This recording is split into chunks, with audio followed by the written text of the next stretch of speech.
Yes, AutoChief, new week, new car. Ghana, pay attention. It's your man, Do Your Fair Japan. You haven't seen my face for a minute. Today, I have crucial information for you. As you already know, 2024, the duty levels scaring everybody. In fact, there's this thing that people have been saying in the past couple of weeks that they are seeing fewer 2024 registered cars on the streets. And it's for good reason. As always, I brought you one video where I told you that what are you going to do in 2024? Are you going to import or buy locally? And I spoke like a prophet. Now most people are looking for cars in Ghana instead of importing, but still there may be one or two of you who for some reason, maybe it's your Porsche that you want, a GLC, a top end car, so you want to import it. There is a hack, one little hack that might save you thousands of Ghana cedis at the port. So that's why I'm here. I'm going to show you that. So in terms of duty, the first factor I've already mentioned to you is the MSRP, the manufacturer's suggested retail price. And that's the value that customs factors most important. So if you take for this car, for instance, the MSRP for a Mazda CX-5 2019 Touring is around $27,000, I think around $28,000, right? And in terms of duty payments, what happens? If you bring a 5-year-old Mazda CX-5 into town, then in terms of duty payments, the state, through its agency, Ghana Revenue Authority, is going to say that, okay, because your car is 5 years old, in terms of duty payment, they are going to discount the MSRP by 50%. But you cannot tell how old the car is by just the model year. You need to check on the side of the car. There's an actual date of manufacture, which I'm going to show you. So in this year, if you want to make a saving and get that 50% discount, it's actually depreciation of the MSRP. Then you need to know the actual date of manufacture. So now let me show you. So here you can see by the driver's side, you see where this is the door. So where the door, where you close the door at, see the hinge. And most cars, this is where it is. So here you're going to see the year, see the date. This car was manufactured on the 5th, that's in the month of May in 2019. So that simply means that any car that was imported into Ghana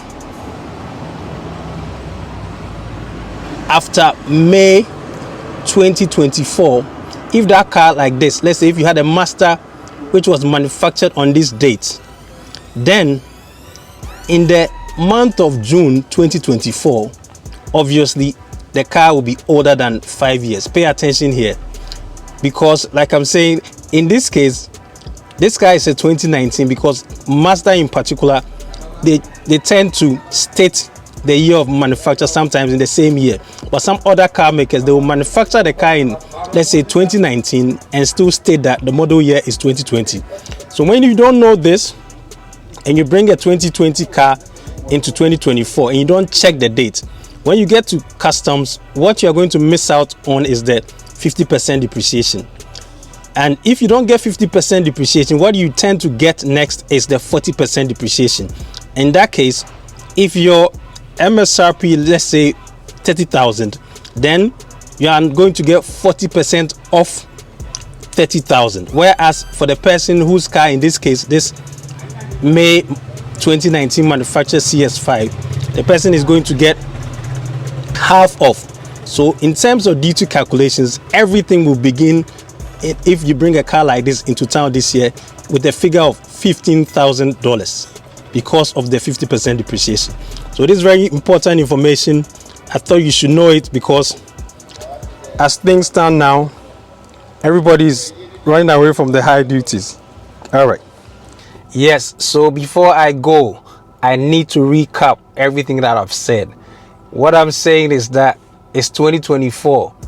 Everybody needs the savings, especially if you look at the depreciation of the cedi against the US dollar. You must make sure that every little savings on your import, you get it. Because word on the street is that even in 2024, there are very few cars which have been registered. It tells you the situation. But one way or the other, maybe you may want to import your Porsche, a special car. So you say, okay, as for this special car, I may not have it available on the market, or even it may be a usual car like a CRV RAV4, but you still want to import so that you know the whole process. What I'm saying is that if you are not too fussy about the year of manufacture, then in 2024, make sure that any car that you are bringing is at least 5 years old or more by the time it gets to Ghana. Why do you need to do that? Because customs regulations and its laws, when your car is 5 years or more by the time it gets to Ghana, then whatever is the price when it was new, that's the manufacturer's suggested retail price, which is used in the duty calculation. If let's say the price of your car when it was new, the MSRP was $100,000. When that car is 5 years old and more, in calculating your duty, GRA will depreciate that $100,000 by 50%. So in short, the duty calculations will begin with $50,000. So that's a massive savings. And when the car is less than 5 years, then your duty payment, the depreciation will only be 40%, and it comes down. I've also had a video on that, so I will share that one in the link. I'll also share the link of the video that I already put on the channel, the video concerning whether or not you should buy in Ghana or import in 2024. It's a very valuable video. It will give you a lot of good information, so I'll put that link also in the description. So that's about it. My job is done, but show me some love, like the content, share it, and subscribe if you've not already done that. Let's grow the AutoChief family. I cannot leave you without saying big up to my daughter Obi, my video director. I salute you, Ghana. Until next week, that's it.